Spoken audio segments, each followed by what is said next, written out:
Hey, how's it going? Living in Boulder vlog for June 22nd, 2019, Saturday, 5 p.m. So, yesterday I did my video, I Can Think in the Morning. And then I was working, and then I passed out at one point. My fiance said she called me and I didn't answer, so that must have been, I must have passed out at like 9 or something, or 8. I don't even remember when it was, I have no recollection. I'm doing my Rob Hot, staying high. I'm not that high right now, though. I had one a little bit ago, but I don't think it did much. But then I woke up at like 1 or something in the morning, and I was like, oh. So I started working again, and I was like, oh no, look, I didn't make it all that far. So I busted my ass, did real good, but at 2:30 in the morning, my mom calls me. And I don't recall ever any time she's ever called me at 2:30 in the morning, and I'm like, she's like, you're awake? I'm like, yeah. She's like, go to sleep. We got to do work tomorrow. Go to sleep. And I'm like, no, but I got up. But I was sleeping before. But she's like, go to sleep, go to sleep. So, and then and so I was working my ass off. I didn't go to sleep.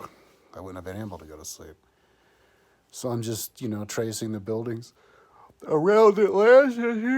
It's the most tedious job in the history of mankind. Um,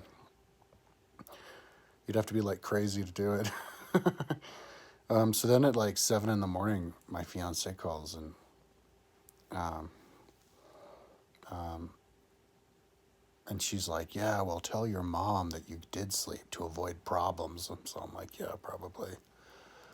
So then my mom comes at 10 this morning because she was going to take me out to breakfast. And she goes, did you sleep? I'm like, yeah, I slept. Even though I didn't. Um, so, yeah, she took me out to breakfast. And then I got crickets and worms. And my geckos were, starving because it was right across the street from the place we went to breakfast dots. And then we went to Home Depot and she got no. And then we went to somebody's house and she got something. And then went to her house and I pulled up a bunch of plants for her in her backyard. And then we went to Home Depot and we got some dirt and some plants. But then she dropped me off at my house. I didn't want to do any more work at that point. I'm only good for like a half hour of work at a time. Because I get tired and bored with it. I'm like ADHD or whatever. So then I come back home and I start working again, and I did okay since then. I have 3 circular roads of buildings to go. These are the big ones with 8 with 8 buildings per block. Um, so yeah, what I'm doing is I'm building Atlantis on Google Earth. Never been done before. Breakthrough. Nobody knows what Atlantis looks like for some reason. It's time for everybody to know what Atlantis looks like. I was thinking about, I want to get into merchandising to help make money for myself, like sell, because I can make cool, snappy, sayings and stuff, t-shirts and mugs and whatever. I want to make a t-shirt of Atlantis.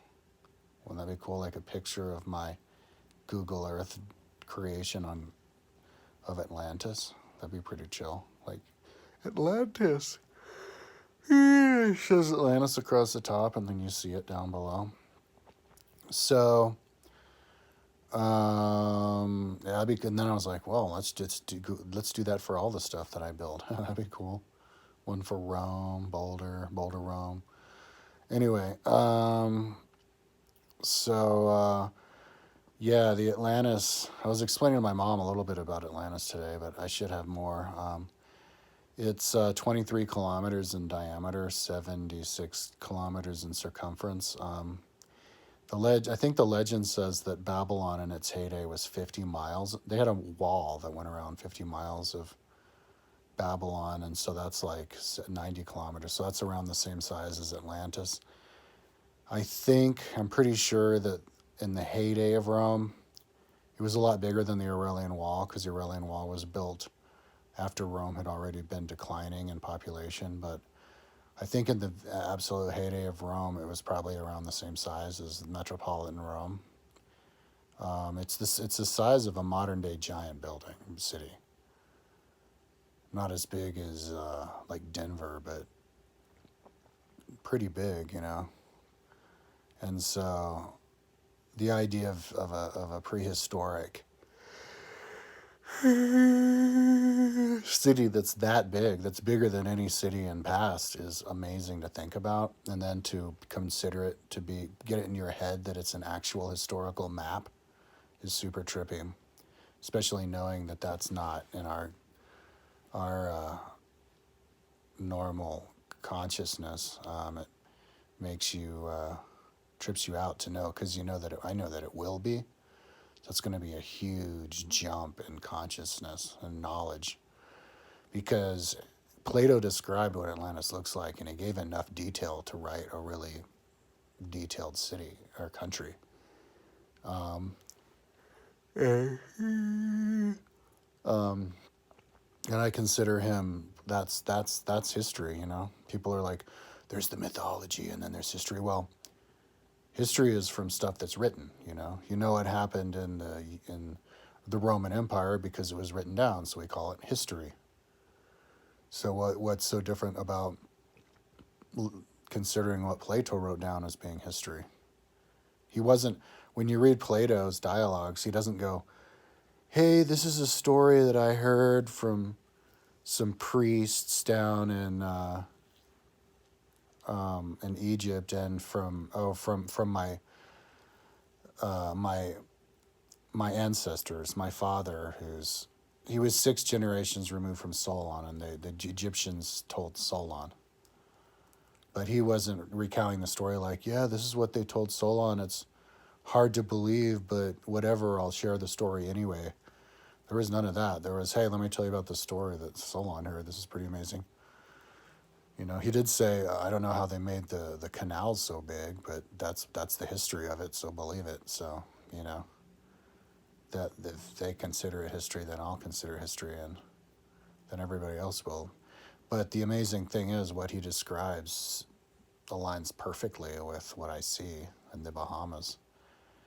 It's the same size island, and yeah, so he described the central 3 moats and the ring water, but that's just one part of it. And then he said that there was a wall 9.25 kilometers out, 100 stadia. So then you can fill that wall in and imagine what it'd look like based on what level of technology you imagine them being at. So I made a beautiful city, a symmetrical city. Imagined it being all symmetrical, and so that city is beautiful. And then I'm going to draw the Flower of Life. That's an idea I had today.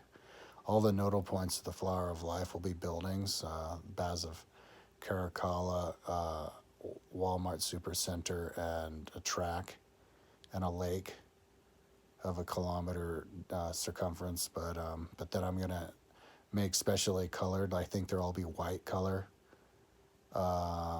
buildings to show the actual circles in the Flower of Life on Atlantis. And just imagine that that's how they designed it, because you know they would have wanted to made it the whole thing symmetrical, how they organized the city centers and all that stuff. So I placed the Baths of Caracalla the same distance that the Baths of Caracalla and the Baths of Titus are from each other in Rome, and just made that like a standard. Well, pretty similar. Those are 2.6 kilometers apart, and on my Atlantis it's 2.1 kilometers apart, so not so far. So just listening to a lot of different like TED Talks. I haven't really been listening to a lot of TED Talks recently, so I was doing science stuff and blockchain and more Tom Bilyeu, yeah, a lot of different random stuff. It's super fun, especially now that I'm high on my candies, which is necessary for this Atlantis project because it's so tedious. So it's coming up on 10 minutes. So I'm going to, hopefully I can finish these rings by tomorrow. And then I can do the houses on Atlantis, and then it's the buildings on the outside, so the canals. So that's what I'm up to. Hopefully next time I do this, and maybe the next time I do this I'll be done. Okay, peace out.